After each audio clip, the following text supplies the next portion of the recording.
Good afternoon. My name is Eduardo Alvarez Hernandez, and today, on behalf of EA Computers, I'm going to be showing you how to implement a continuous integration and development environment for your previously hosted website on AWS. Give me just a second. Uh, okay.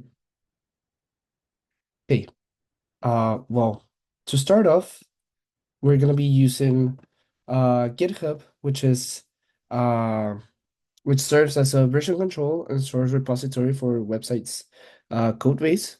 It allows developers to manage, store, and track changes to the project files, making collaboration efficient and organized.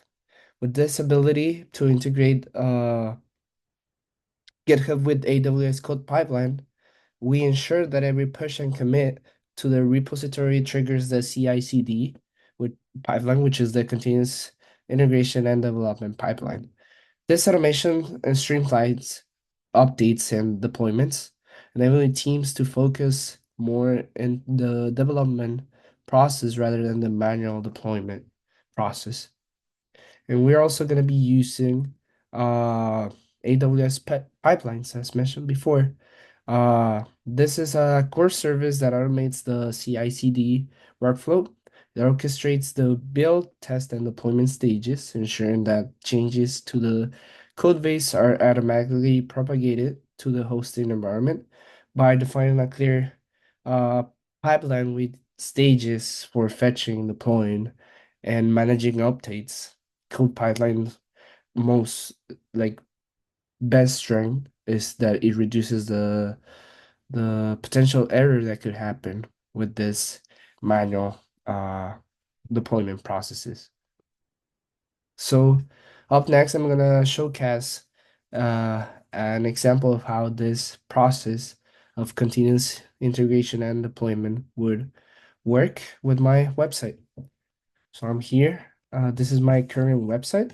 As you can see, I can update it, and this is how it looks like. It has my name, and the background color is black, and so on and so forth.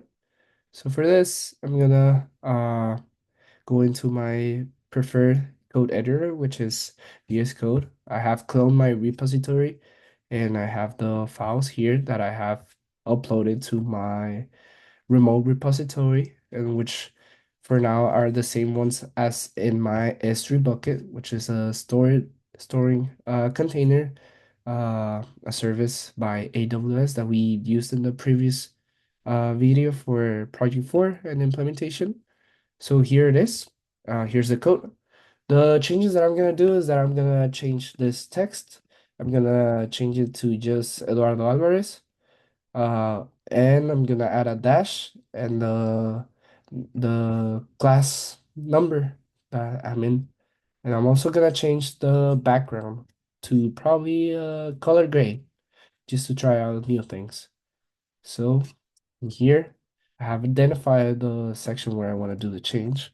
I'm gonna delete this. I'm gonna substitute this by the class number CSCE 412.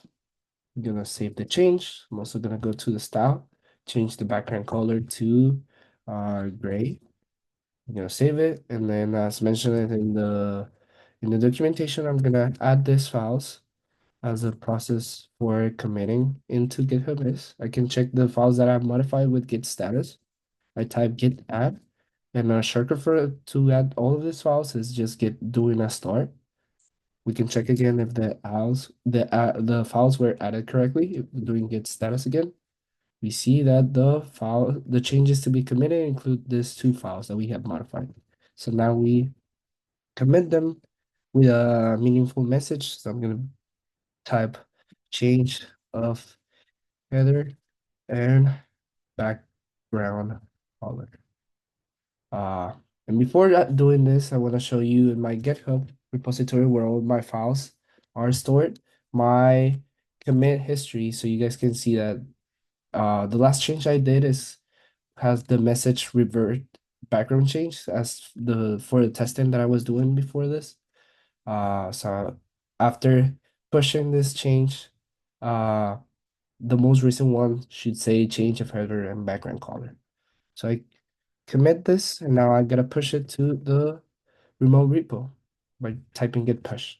Okay, this means that the push has been done. We can go now into here. I'm gonna try to do this fast. I wanna show you first how the uh the change is going through the pipeline. So you can see it already went through it already fetched it from the source. It is now deploying it. That's why it says in process. I'm gonna go now to the commit history. Here it is. We see that it's change of header and background color. And we can see the ID, which is 1CDF9, going into our pipeline. We can see that it matches the ID of the retrieve changed. And as you can see right here, both stages have been completed, the fetching from the source and the deployment into the S3 bucket. So now the S3 bucket should also contain those changes. Do it real quick to show in style, and then we can do open. See, the color is now gray. So now if we update this, it should be showing, yeah, it should be showing up our changes, meaning that it deployed successfully and automatically without us having to modify the files inside the S3 bucket and uh also like uploading them again, making this process easier and more uh with a better flow for developers and for anyone using this uh working environment. Uh yes, so let me just go back here. Uh well, in conclusion, this implementation helps developers to create an environment where they can easily uh deploy changes, focusing more into what's important, which is creating the changes and making sure everything works fine, instead of just having to deal with the struggle of uploading them and deploying manually that can be subject to human error. Uh, in this video, we have shown the process of continuous integration and continuous development with the use of GitHub, AWS code pipeline, as well as its interaction with the Amazon S3 bucket and how it gets deployed and updated into it. And yes, thank you so much for watching.